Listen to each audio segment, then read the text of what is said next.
the former state governor, former state governor, really okay. Plenty former ministers, let's go. Okay, yeah. Let's go. Nobody behind you. Nobody behind you.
What color direction?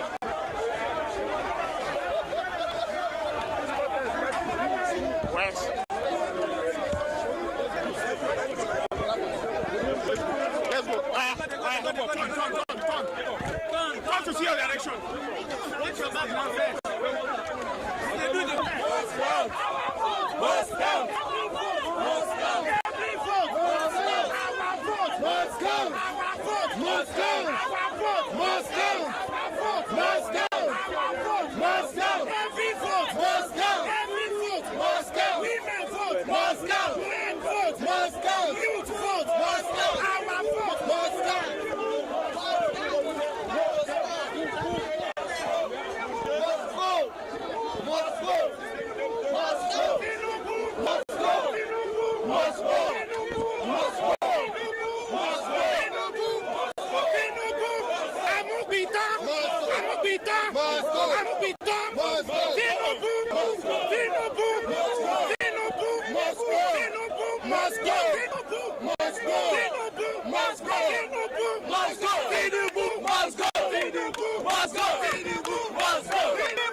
They move. Move faster.